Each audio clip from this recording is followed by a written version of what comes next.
ka-precious! For today's video, mayroon kami mga bisita ngayon dito sa bahay dahil magpapatulong si Mr. magpagawa or maglinis ng bubong. Ayan sila mga ka-precious. Oh. Inimbita niya yung 4 na bata kasi yung 2 hindi naman tinatamad daw. Kaya yung 2 na lang ang dumating. Ayan sila mga ka-precious. Aakyat sila ngayon sa bubong.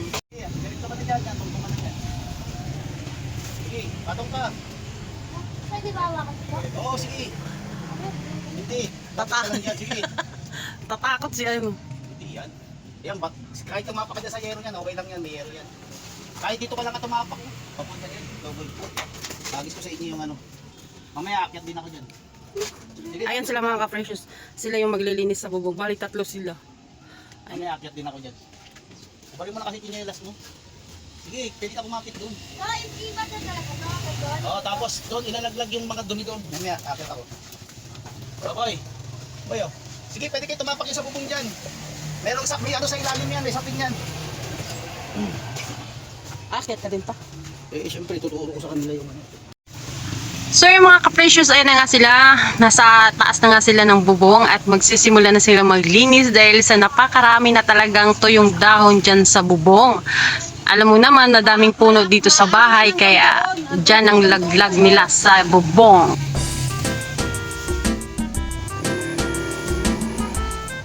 Hanggang doon kayo maglilinis. Palikot yan.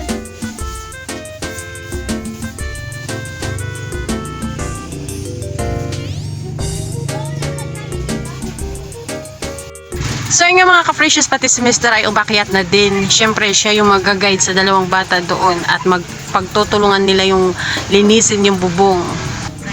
Yung mga bata pala yung mga ka-precious is pamangkin yan ni Mr. Bali 3 bata yung pinapunta niya. Pero 2 lang yung dumating dahil tinatamad yung 2. Kaya yung isa niyang pamangkin is nagsama na lang ng isa niyang kaibigan kaya 2 sila ngayon ang tumutulong sa kanya.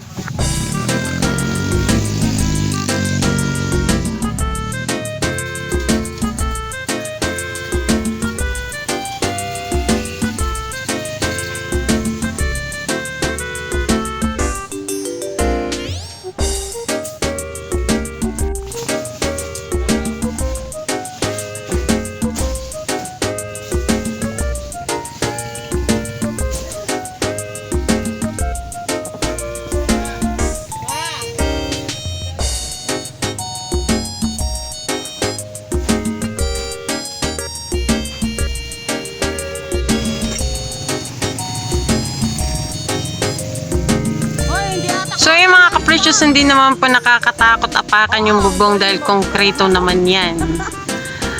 Kaya ayan sila mga ka-precious, safe na safe naman sila dyan sa bubong.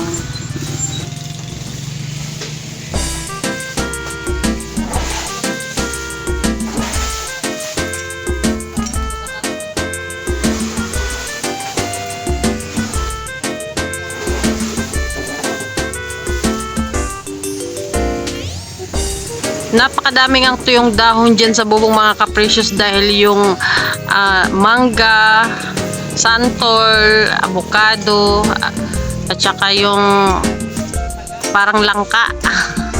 Ayan, naghalo-halo na yung mga tuyong dahon dyan sa bubong. Kaya naisipan na ni Mr. maglinis dyan sa sobrang dami at baka mabutas yung bubong pag hindi inasikaso.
ka-precious, umabot na nga sila sa kabilang bubong dahil nga napakahaba niyan at napakalawak niyang lilinisan nila. So ayan na sila mga ka-precious, tapos na sila dito sa kabila.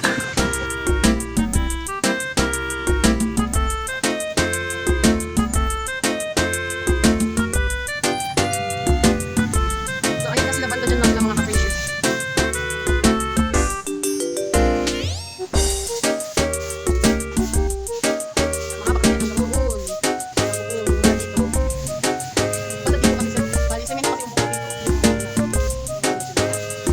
Na sila mga ka-princess sa dulo.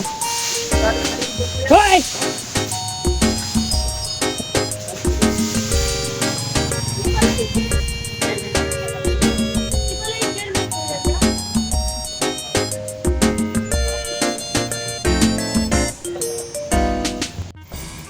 So yung mga ka-precious, ayan na sila, tapos na sila. Andito na sila bandang dulo. Mahaba kasi yan hanggang mula dito, paikot dito. So ayun mga ka-precious, patapos na sila. Madami pa silang gagawin mga ka-precious. Bukod sa paglilinis ng bubong. Paglilinis pa sila dito sa bakurag kasi madami na kasing basura na mga ito yung dahon. Nauubo ako sa takot alikabok. Marami kasi mga ito yung dahon na kailangan ng ilibing sa lupa. Kaya yun.